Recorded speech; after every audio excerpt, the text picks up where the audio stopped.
PN9 news, मैं हूं आपके साथ मेघा। सीधे रुख करेंगे मध्य प्रदेश की ओर। जैसा कि आप सब जानते हैं, मध्य प्रदेश में 28 सीटों पर उपचुनाव होने हैं। इन उपचुनावों को लेकर 3 नवंबर को वोटिंग होगी। 10 नवंबर को नतीजे सामने आ जाएंगे। 10 नवंबर को फैसला हो जाएगा इस बात का कि अब मध्य प्रदेश पर भारतीय जनता पार्टी का कमल जो खिला है वो खिला रहेगा या एक बार फिर से कमलनाथ सरकार सत्ता पर वापसी करेगी। करीब 7 महीने पहले ज्योतिरादित्य सिंधिया एक फैसला लेते हैं। कांग्रेस का हाथ छोड़कर भारतीय जनता पार्टी का कमल अपने हाथों में लेने का ये जो फैसला ज्योतिरादित्य सिंधिया ने लिया, इसने मध्य प्रदेश की सियासत को बदल कर रख दिया।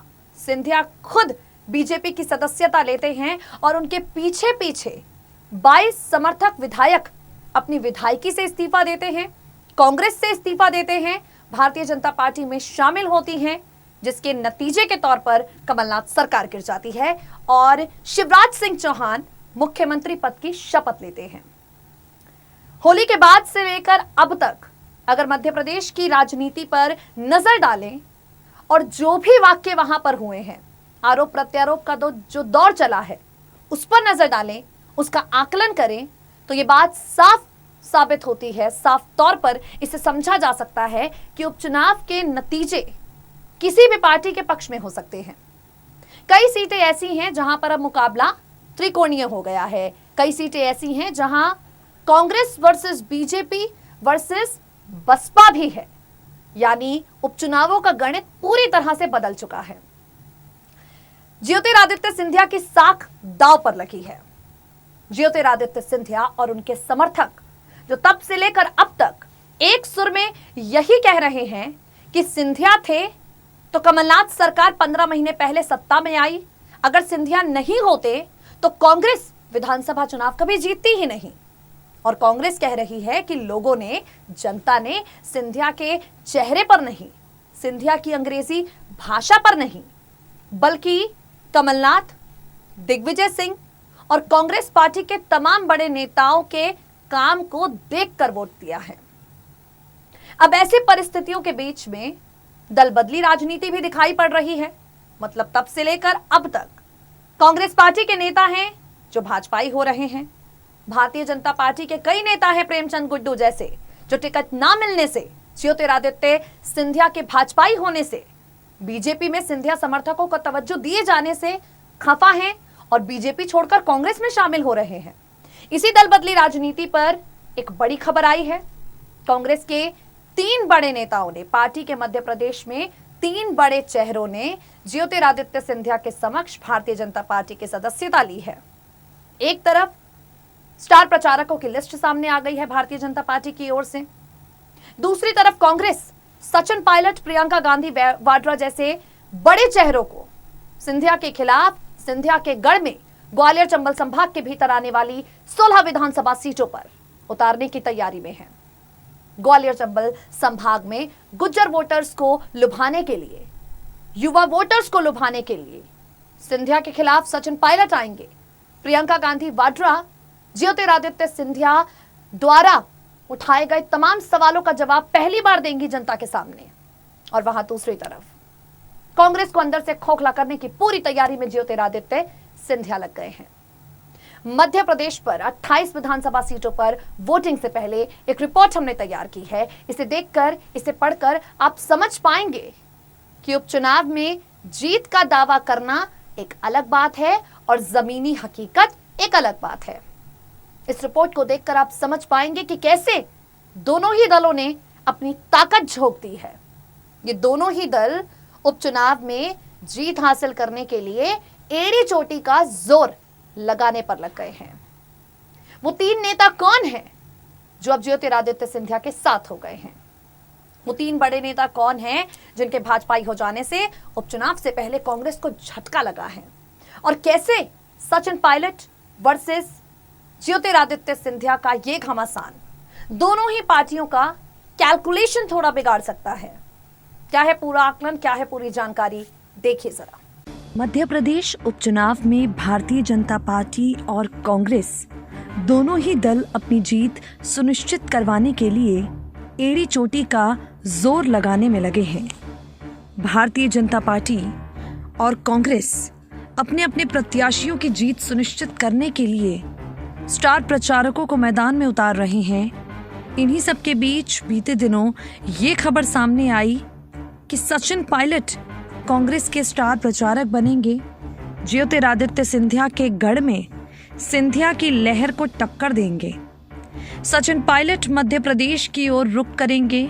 सचिन के साथ साथ प्रियंका गांधी वाड्रा भी ज्योतिरादित्य सिंधिया की गद्दारी को मुद्दा बनाने के लिए आएंगे और इसके बाद मध्य प्रदेश की राजनीति पूरी तरह से बदल जाएगी।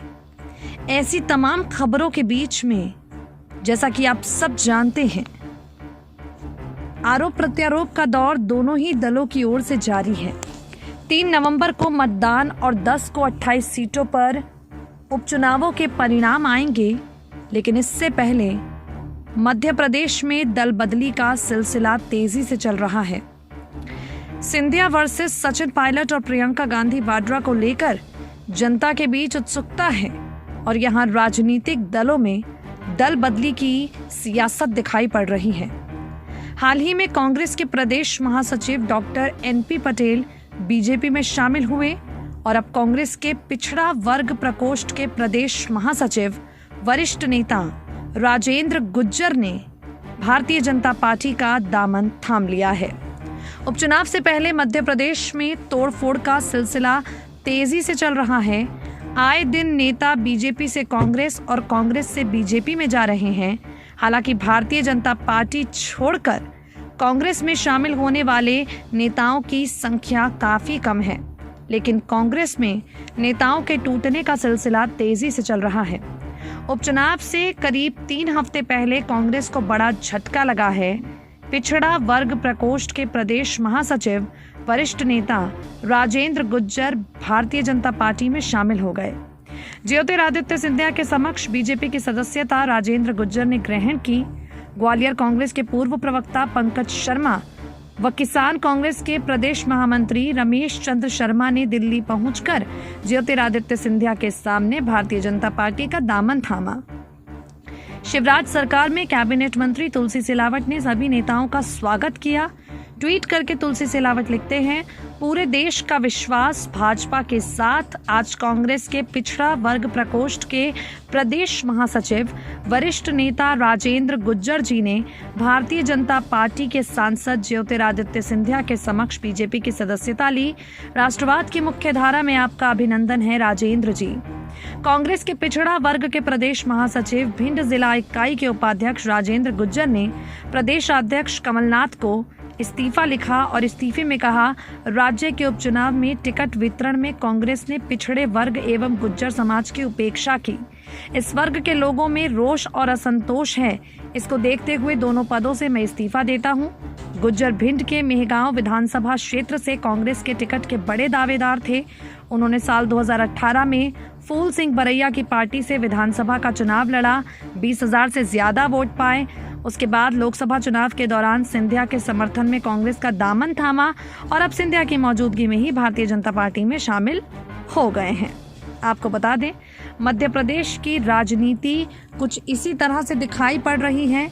मध्य प्रदेश की राजनीति में दल बदली का दौर जारी है, आरोप प्रत्यारोप का दौर जारी है और ऐसी परिस्थितियों के बीच में सबसे बड़ी खबर आपको बता दें, 7 महीने पहले कांग्रेस की सरकार गिराकर भाजपा में शामिल हुए ज्योतिरादित्य सिंधिया उपचुनाव में स्टार प्रचारकों की सूची में 10वें नंबर पर शामिल हैं। यानी ज्योतिरादित्य सिंधिया को 10वें नंबर पर पार्टी ने स्टार प्रचारक बनाया है उपचुनाव के मद्देनजर। इसे लेकर कांग्रेस ने तंज कसा है।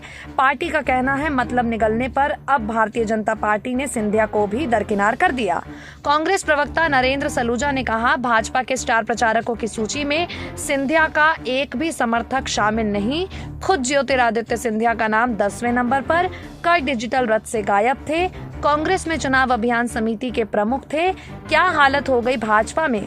भोपाल की सांसद प्रज्ञा ठाकुर भी हालांकि स्टार प्रचारकों की लिस्ट से गायब है।